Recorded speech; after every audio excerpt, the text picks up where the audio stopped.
Hello friends, vehicle air conditioning जिसके अंदर जो हमारा टॉपिक चल रहा है डायग्नोसिस एंड टेस्टिंग। अभी जो लास्ट 2 लेक्चर्स जो थे वो मैंने आपको प्रैक्टिकली फॉर्म में बताए थे। वो इसलिए बताए थे क्योंकि आज जो भी लेक्चर है वो पूरा मैं पिक्स के ऊपर बताऊंगा, जिसके ज़रिए आपको आसानी से आज डायग्नोसिस एंड टेस्टिंग जो भी है वो समझ में आएगा। और मैं आज के पूरे लेक्चर में आपको जो जो ट्रबल्स होती है और किस तरीके से उसको सॉर्ट आउट किया जाता है वो सब के बारे में आपको बताऊंगा।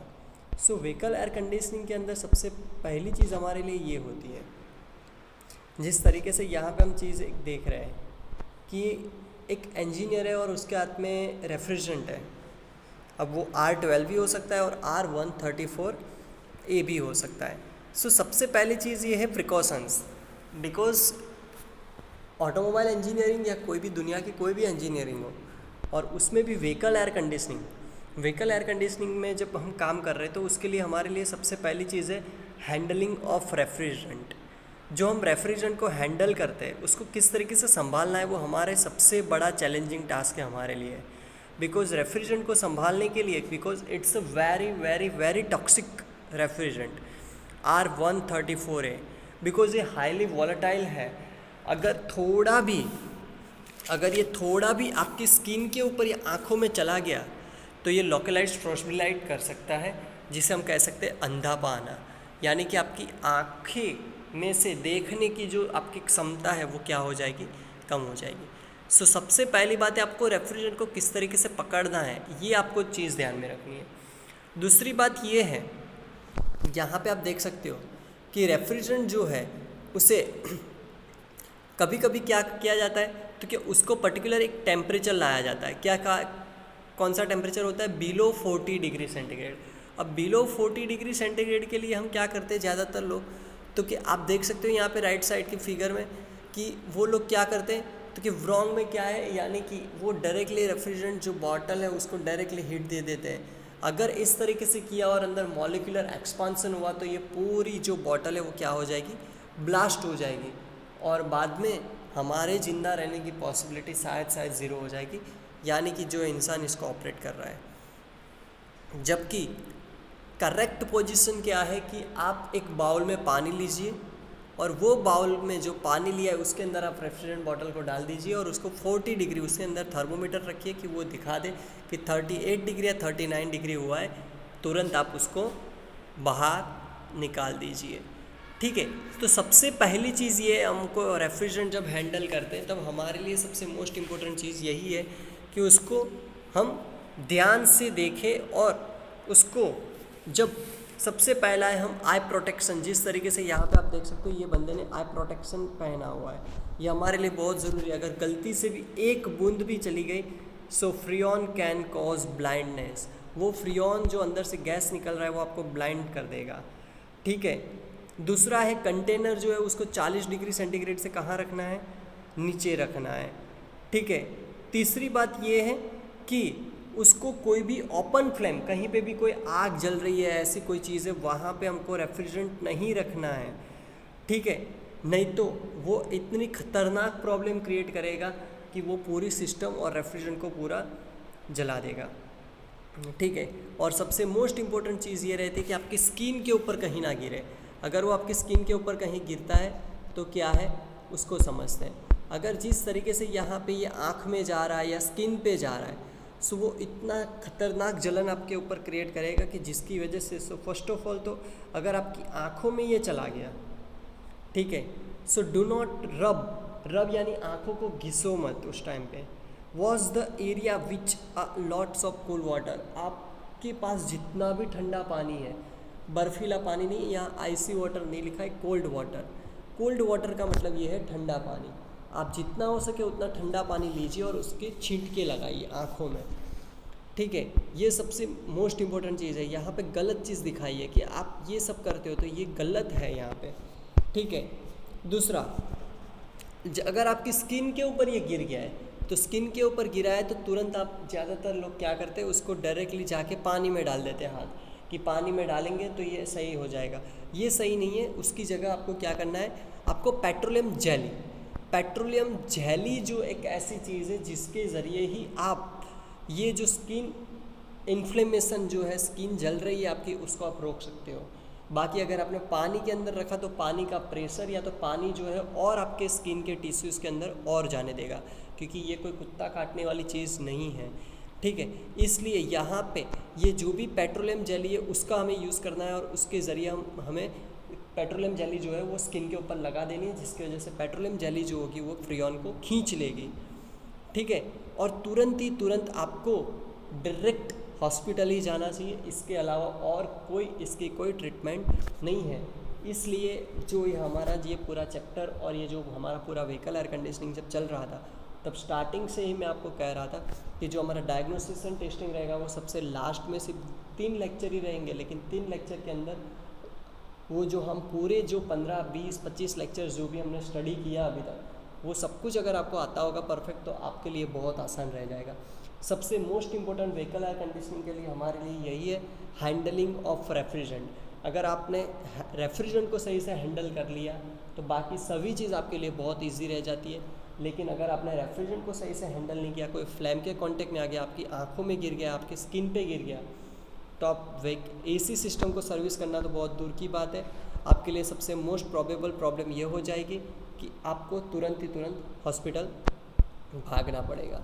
अब यहाँ पे आप देख सकते हो किस तरीके की प्रॉब्लम है। इससे आगे हम बढ़ते हैं तो आपको समझ में आएगा और एक चीज़ कि लूजनिंग। अब ज़्यादातर क्या होता है कि जो रेफ्रिजरेंट जब हम भरते हैं तो व्हीकल एयर कंडीशनिंग सिस्टम के अंदर जो पाइप्स हैं, तो हमें आपको पहले तो ये देखना है, थोड़ा स्माइली के साथ यहाँ पे रखा हुआ है जिससे आपको पता चले कि लूजनिंग यानी अगर 2 जॉइंट है, जहाँ पे 2 पाइप के जो जॉइंट है, तो अगर वो थोड़ा भी वहाँ पे लूज़ रहेगा, लूजनिंग रहेगा, तो वहाँ से रेफ्रिजरेंट क्या हो जाएगा, लीक हो जाएगा। और दूसरा क्या है, ओवरटर्न कर दिया है। कभी कभी क्या होता है कि हाँ लाओ मैं तो वो जो आपका पावर की वजह से वहाँ पे ओवरटर्न हो जाता है, और ओवरटर्न की वजह से यहाँ आप देख सकते हो ये क्या हो जाता है, फ्रैक्चर हो जाती है। और ये फ्रैक्चरिंग की वजह से भी वहाँ से क्या होना शुरू हो जाएगा, लीकेज होना शुरू हो जाएगा। अब ये इमेज समझने से पहले हमारे लिए सबसे मोस्ट इम्पोर्टेंट चीज़ ये रहती है कि अगर रेफ्रिजरेंट आपकी हाथ पे या आंखों पे गिरता है, सो सबसे पहली बात है आप अपने हाथों से खुद की ट्रीटमेंट करना ना कभी ट्राई कीजिए, क्योंकि ये हमेशा और ऑलवेज़ आपके लिए गलत रहेगा, और ये आपकी लाइफ का सवाल है। बिकॉज रेफ्रिजरेंट बहुत ख़तरनाक चीज़ होती है, वो फ्रीऑन होता है, इसके लिए। अब यहाँ पे जो जो चीज़ें दी हुई है वो चीज़ें क्या है, सो सर्विस टूल है। अब जिस तरीके से हमारे पास प्लायर्स होते हैं, ठीक है, व्रेंच है, ठीक है, बॉक्स व्रेंच है, वो सभी है, टी व्रेंच है, एनी काइंड ऑफ एडजस्टर है। यहाँ पे सिर्फ व्हीकल एयर कंडीशनिंग सिस्टम जो है हमारी, उसको सर्विस करने के लिए स्पेशलाइज यहाँ पे टूल दिए हुए हैं। अब ये जो टूल है उसमें ये जो दिख रहा है आपको सिर्फ 2 नंबर को छोड़ के बाकी सभी, वो उसको बोलते हैं मैग्नेटिक क्लच टूल सेट। उसे हम क्या कहते हैं, मैग्नेटिक क्लच टूल सेट। आपको दिमाग में रखनी है चीज़, ठीक है, ये आपको एग्ज़ाम में ड्रॉ करने में भी पूछा जाता है। मैग्नेटिक क्लच टूल सेट जो क्या करता है कि जो सेकंड नंबर का जो चीज़ है उसको भी उसके अंदर इंक्लूड होता है, कि ये सभी चीज़ें मिलकर ही मैग्नेटिक क्लच को हम क्या कर सकते हैं, ओपन कर सकते हैं, बिकॉज ये हमारा सर्विसिंग एलिमेंट है, इसलिए। अब यहाँ पे हम देखें तो 3rd नंबर, ये आप देख सकते हो 3rd नंबर प्लायर। अब ये क्या प्लायर है, तो कि प्रेशर प्लेट रिमूवर। क्या है, प्रेशर प्लेट। वो जो क्लच है, तो क्लच के आसपास वहाँ पे एक प्रेशर प्लेट रहेगी, तो वो प्रेशर प्लेट को रिमूव करने के लिए यहाँ पे क्या है, प्रेशर प्लेट रिमूवर है। वो जो यहाँ पे आपको दिखा ये प्रेशर प्लेट रिमूवर, सॉरी। और ये 3rd नंबर जो है वो स्नैप रिंग प्लायर है, वो स्नैप रिंग को खोलने के लिए। जबकि ये 4थे नंबर का है, वो भी स्नैप रिंग प्लायर है। लेकिन ये प्रेशर प्लेट जो होती है उसकी स्नैप रिंग को खोलने के लिए, जबकि ये मैग्नेटिक क्लच की स्नैप रिंग को खोलने के लिए। यहाँ 5 नंबर दिया हुआ है, वो जो है वो की रिमूवर है, कि जो शाफ्ट के साथ जहाँ पे की लगाई हुई होती है, तो वो की को रिमूव करने के लिए यहाँ पे 5 नंबर दिया हुआ है। ये जो 6 नंबर है वो शाफ्ट प्लेट रिमूवर है। शाफ्ट के साथ जो प्लेट लगी हुई है, शाफ्ट प्लेट जिसे हम कहते हैं, उसको रिमूव करने के लिए। यहाँ पे आप 7 नंबर देख सकते हो, सो 7 नंबर जो है उसे हम कहते हैं शाफ्ट सील रिमूवर। उसके ऊपर जो सील लगाया हुआ होता है उसको हम घिस घिस के जो बाहर निकालते तो वो है shaft seal remover. 8 number hexagonal branch set. ये सबसे मोस्ट इम्पोर्टेंट चीज़ होती है कि सर्विस वाल और फ्रंट हाउसिंग जो है उसको खोलने के लिए, यानी यहाँ आप जो देख रहे हो कि VAC के सिस्टम को अगर हमको खोलना है और उसको सर्विस करना है तो उसके लिए हमारे पास स्पेशल टूल्स होने बहुत ज़रूरी है। अदरवाइज़ VAC की कोई भी सिस्टम को हम ओपन नहीं कर सकते। आप खुद समझ रहे होंगे कि ये ऐसे स्पेशल टूल्स क्यों दिए गए हैं और इसको इतना क्रिटिकली और इतना स्ट्रॉन्गली क्यों कनेक्ट किया गया एक दूसरे से, because freon is a highly volatile and highly toxic gas, वो हमको यूज़ करना पड़ रहा है बिकॉज वो एक अच्छी कूलिंग प्रोवाइड करता है, जिसकी वजह से। यहाँ पे 9 नंबर दिया हुआ है शाफ्ट प्लेट इंस्टॉलिंग टूल, जबकि 10 नंबर दिया हुआ है वो है की प्रेस टूल। जो हमने की है तो उसको प्रेस करने का जो टूल है उसे हम कहते हैं की प्रेस टूल। दोबारा बोल देता हूँ सब कुछ जिससे आपको समझ में आए। सबसे पहला था मैग्नेटिक क्लच टूल सेट, ये पूरा 2nd नंबर के साथ, ठीक है।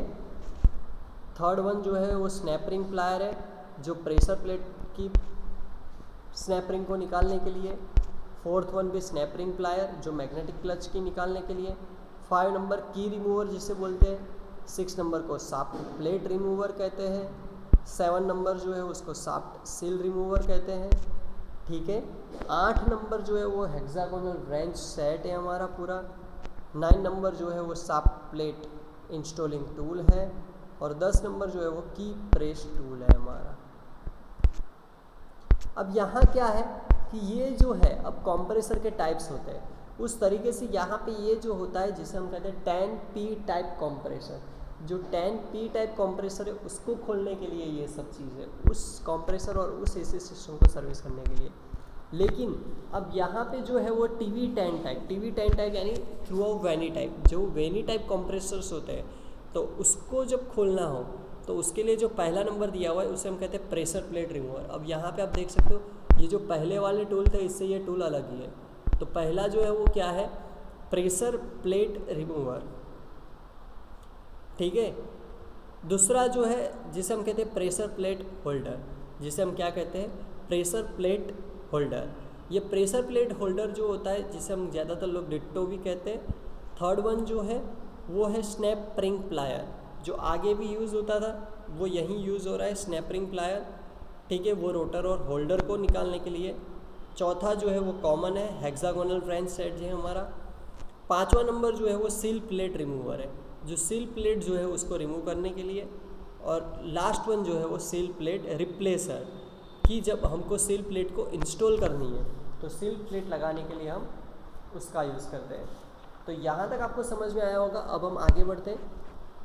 अब आप देख सकते हो ये रेफ्रिजरेशन सिस्टम जो है हमारी, तो जब हम रेफ्रिजरेशन के अंदर, जब व्हीकल एयर कंडीशनिंग के अंदर जब हम मैनिफोल्ड गेज सेट जो होता है हमारा, और दूसरी चीज़ कि जब हम रेफ्रिजरेंट को अंदर इनबिल्ट करते हैं यानी दोबारा रेफ्रिजरेंट भरते हैं, और दूसरा जो हमारा रेफ्रिजरेशन सिस्टम है उसका प्रेशर सही है कि नहीं, वो रेफ्रिजरेशन सिस्टम में कोई फॉल्ट है कि नहीं, वो सब जब हमें चेक करना है, वो डायग्नोसिस करना है, ठीक है। तो वो किस तरीके से, तो उसके लिए जो मैंने आपको बताया था पहले, आपको पता होगा कि लास्ट लेक्चर जो था हमारा, जो मैंने प्रैक्टिकली बताया था पूरा, जिसके अंदर मैंने बताया था कंप्रेसर के ऊपर 2 पॉइंट्स होते हैं, 2 नॉब होते हैं। एक होता है हाई प्रेशर नॉब और दूसरा होता है लो प्रेशर नॉब। जो हाई प्रेशर नॉब और लो प्रेशर नॉब है तो वो कुछ इस तरीके से, यहाँ पे आप देख सकते हो 2D कंप्रेसर, यहाँ पे 2D कंप्रेसर है, ठीक है, और ये रेफ्रिजरेशन सिस्टम। अब यहाँ पे जो नॉब दिया हुआ है ये आप देख सकते हो, ये नॉब है, तो ये नॉब के साथ यहाँ पे ये आप देख रहे हो मैनिफोल्ड गेज, यानी यहाँ से ये जो पॉइंट है ये मैनिफोल्ड गेज के साथ कनेक्ट होगा, जिसके ज़रिए एक हाई प्रेशर एंड, ये एक है ऐसा, ये हाई प्रेशर एंड अगर हो तो ऐसा एक दूसरा रहेगा जिसे हम क्या कहेंगे, लो प्रेशर एंड। अब यहाँ पे क्या है आगे वो हम समझते हैं। सबसे पहले तो हम इसके सभी कंपोनेंट्स के बारे में देख लेते हैं। ये जो है वो पूरी सिस्टम है एयर इवैक्यूएशन सिस्टम। यहाँ पे आप देखो तो लो प्रेशर गेज और हाई प्रेशर गेज है, अब लो प्रेशर गेज जो होता है उसके अंदर जो रीडिंग रहते हैं 0, 2, 4, 6, 8, 10 कुछ इस तरीके से रहते हैं, जबकि हाई प्रेशर पे जो रीडिंग रहता है वो होता है तो वो कुछ पर्टिकुलर इस तरीके से रहता है, जो मैं आपको दिखा देता हूँ यहाँ पे। आगे देख लेते हैं कहाँ, ठीक है, कि जिसके अंदर कुछ रीडिंग कुछ इस तरीके से होता है, जो रीडिंग मैं आपको बोल देता हूँ 0, 5, 10, 15, 20, 25, 30 और ये सब किसमें होता है kg पर सेंटीमीटर स्क्वायर। अब यहाँ पे आप देख सकते हो लो एंड हाई लिखा हुआ है, ठीक है, लो प्रेशर वाल्व और हाई प्रेशर वाल्व, ठीक है, ये गेज मैनिफोल्ड है और वहाँ से चार्जिंग होस जा रही है। अब वो कहाँ पे कनेक्ट हो रही है आप देख सकते हो, ये पूरा कंप्रेसर है, कंप्रेसर के साथ ये पूरी सिस्टम कनेक्ट है, ठीक है, कनेक्ट एल शेप्ड बैंड के साथ यहाँ पे कनेक्ट है। अब आप देख सकते हो कोर सर्विस वाल्व जो है वाल्व का एंड जो कंप्रेसर का उसके साथ। अब यहाँ पे हाई प्रेशर सर्विस वाल है, यहाँ पे लो प्रेशर सर्विस वाल है, जो मैंने लास्ट टाइम आपको पूरा ये बताया था, हाई प्रेशर सर्विस वाल और लो प्रेशर सर्विस वाल, ठीक है। अब यहाँ से जिस तरीके से ये जो पूरा सेक्शन है सिर्फ आपको ऊपर का जो है एयर इवैक्यूएशन कि जिसके अंदर आप देख सकते हो यहाँ पे gauge manifold, low pressure gauge, high pressure gauge, low pressure valve और हाई प्रेशर वाल्व। अब यहाँ पे जो पहली चीज़ है उसके बारे में हम अगर समझे तो कि इवैक्यूएट सिस्टम। इवैक्यूएट सिस्टम यानी क्या कि जिस तरीके से यहाँ पे जो हमारे पास जो यहाँ पे लिया हुआ है हमने ये चीज़, जिसे हम कहते हैं वैक्यूम पम्प, जिसे हम क्या कहते हैं वैक्यूम पम्प, हाँ ये रहा, इसे हम कहते हैं वैक्यूम पम्प, ठीक है। तो ये जो वैक्यूम पम्प है जिसके ज़रिए हम क्या कहते हैं कि द एयर कंडीशनिंग सिस्टम जो होती है, ठीक है, वो जो है वो पूरी एटमॉस्फेयर के साथ एक्सपोज करनी होती है हमें। तो जिसकी बदौलत यहाँ पे क्या है कि पूरी जो सिस्टम है उसके अंदर ये जब साइक्लिक स्ट्रक्चर चलेगा तो अब हमको ये देखना है कि जैसे ये प्रेशर गेज जो है यहाँ पे दो, लो प्रेशर और हाई प्रेशर, तो लो प्रेशर और हाई प्रेशर गेज पे अगर सिर्फ प्रेशर डिफरेंस आ रहा है या कुछ भी चेंज आ रहा है तो उससे हम कैसे जस्टिफाई कर सकते हैं कि ये कौन सा फॉल्ट हो सकता है, तो वो हम आगे देखते हैं। अब यहाँ पे आप देख रहे हो कि जब tap valve, refrigerant tap valve, यानी आप देख सकते हो यहाँ पे जैसे हमने रेफ्रिजरेंट को लगाया, ठीक है, तो रेफ्रिजरेंट लगा रहा है तो वो अंदर की तरफ जा रहा है और दोनों तरफ जैसे हाई प्रेशर साइड से वो इनपुट हुआ, हाई प्रेशर साइड से इनपुट हुआ और लो प्रेशर साइड से बाहर निकल रहा है। यानी ये क्या है, फिलिंग रेट है, फिलिंग रेट है, इसलिए यहाँ पे हाई प्रेशर से इनपुट होगा, लो प्रेशर से बाहर निकलेगा। जबकि अगर यहाँ पे क्या है कि अगर कंप्रेसर रन होता तो लो प्रेशर से अंदर आता और हाई प्रेशर से बाहर की तरफ जाता, ठीक है। यहाँ हमको जो रीडिंग्स देखने हैं वो कुछ इस तरीके से, जब हम रेफ्रिजरेंट को चेक कर रहे हैं यानी कि हमारे एसी सिस्टम को चेक कर रहे हैं और उसके ऊपर का जो प्रेशर है अगर हमको कुछ इस तरीके से मिल रहा है, सपोज़ कि रेफ्रिजरेंट जो है उसके ऊपर हमारा प्रेशर का जो रीडिंग है वो हमें कुछ इस तरीके से मिल रहा है, दैट मीन्स यहाँ आप देख सकते हो कि लो प्रेशर जो है वो क्या है, 0 के भी नीचे, यानी कि वैक्यूम क्रिएट हो चुका है, ठीक है, वो क्या है वैक्यूम क्रिएट हो चुका है। और राइट साइड जो है आप देख सकते हो कि 5 के ऊपर यानी 6 पॉइंट है, ठीक है, प्रेशर कितना है 6 पॉइंट, यानी low pressure and high pressure, low pressure यानी वैक्यूम साइड है, ठीक है, और हाई प्रेशर यानी थोड़ा सा प्रेशर क्या है ज़्यादा, 5.5 या तो 6 है, यानी ये किस में है तो के केजी पर सेंटीमीटर स्क्वायर, ठीक है, केजी पर सेंटीमीटर स्क्वायर।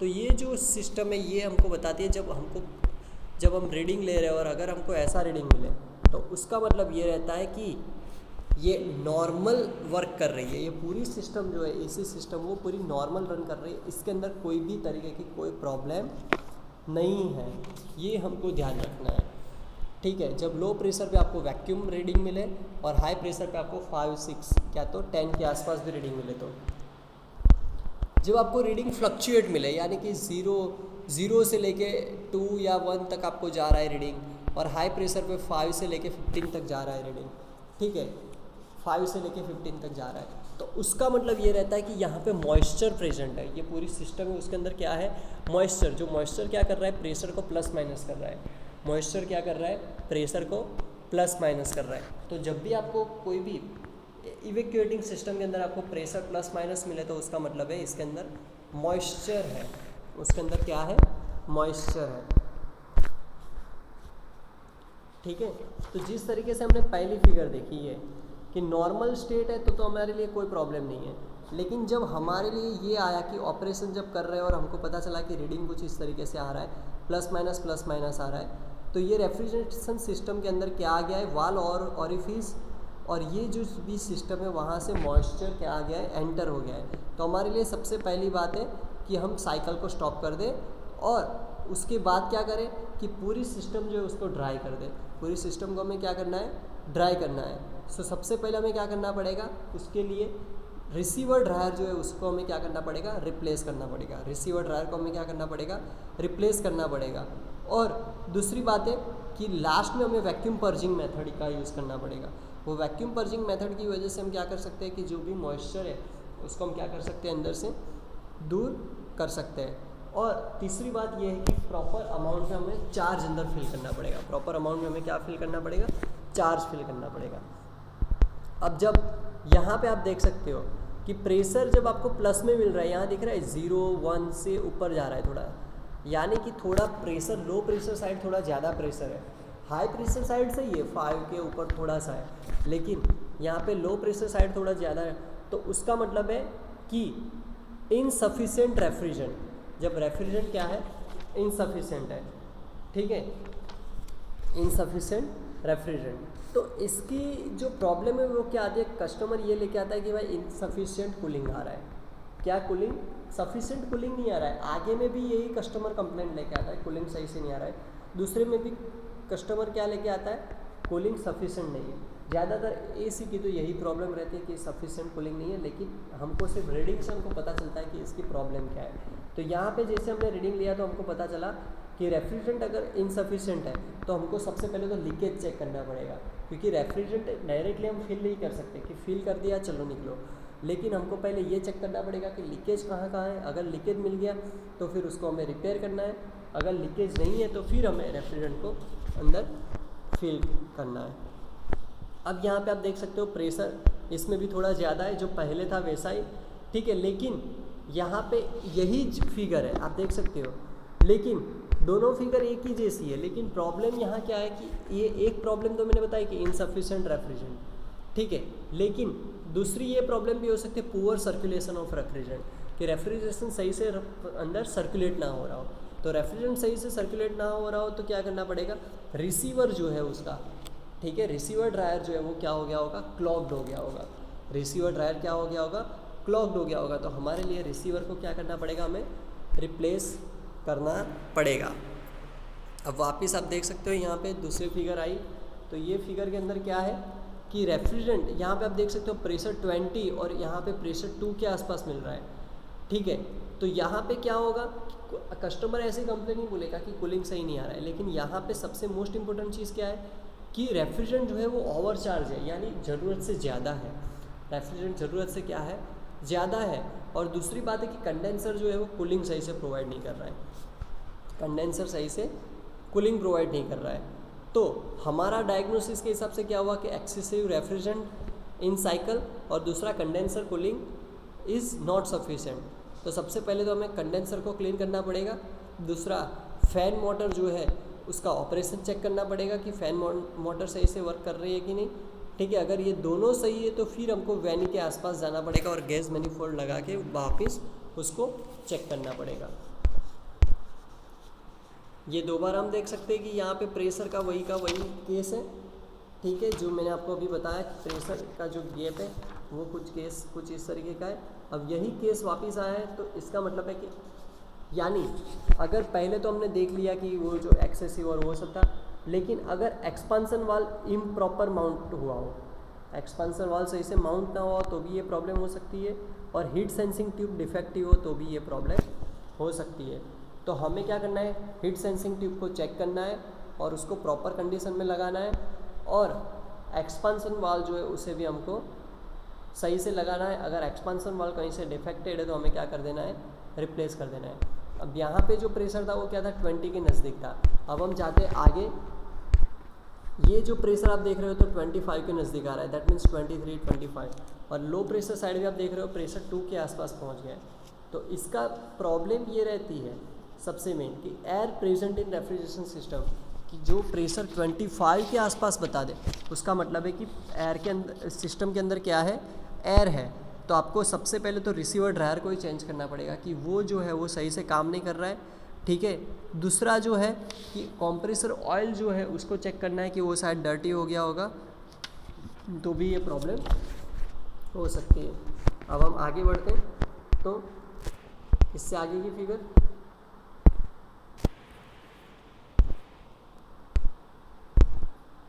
जिसके अंदर यहाँ आप देख सकते हो रेफ्रिजरेंट डज नॉट सर्कुलेट। जब रेफ्रिजरेंट सही से सर्कुलेट नहीं होता है सिस्टम में, तब ऐसी चीज़ें होती है कि लो प्रेशर और हाई प्रेशर दोनों का प्रेशर जो रहता है नियरेस्ट सेम रहता है। लो प्रेशर और हाई प्रेशर का कैसा रहता है, सही रहता है, एक सेम रहता है। या तो फिर डिफेक्टिव कंप्रेसर कि जो डिफेक्टिव कंप्रेशन जो है, ठीक है, कि जो कंप्रेसर है वो ही सही काम नहीं कर रहा है, क्योंकि यहाँ आप देख सकते हो कि low pressure and high pressure side दोनों का प्रेशर कैसा है, सेम है। तो आपको कंप्रेसर ही क्या करना पड़ेगा, चेंज करना पड़ेगा। जबकि आप यहाँ देख सकते हो कि एक जगह लो प्रेशर वो सही है, जबकि हाई प्रेशर सही है, ठीक है। तो यहाँ पे जो है, अब यहाँ हमको सब कुछ सही लग रहा है, लेकिन कस्टमर अगर कंप्लेन कर रहा है तो यहाँ पे एक चीज़ हो सकती है कि रेफ्रिजरेंट सही से सर्कुलेट नहीं हो रहा है, ठीक है। तो यहाँ आपको सबसे मेन चीज़ ये चेक करनी है कि डर्ट कहीं नहीं है, क्लीन अप करना है उसको आपको, ठीक है। वैक्यूम पर्ज वाल को सेट करना है, गैस लीकेज चेक करना है, ठीक है। ये सब आपका काम रहता है। तो यहाँ तक आपको सब कुछ समझ में आ गया होगा कि किस तरीके से ये पूरी सिस्टम को चेक करते हैं। और ये कंप्रेशन प्रेशर है जो मैंने अभी आपको बताया कि जब low pressure and high pressure दोनों साइड का प्रेशर कैसा रहता है, सेम रहता है, तब तो आपको कंप्रेसर को क्या करना पड़ता है, रिप्लेस करना पड़ता है। तो यहाँ हमारा डायग्नोसिस एंड टेस्टिंग जो है व्हीकल एयर कंडीशनिंग का, जो हम प्रेशर के ज़रिए से चेक कर सकते हैं, वो हमारा कंप्लीट हुआ। Thank you.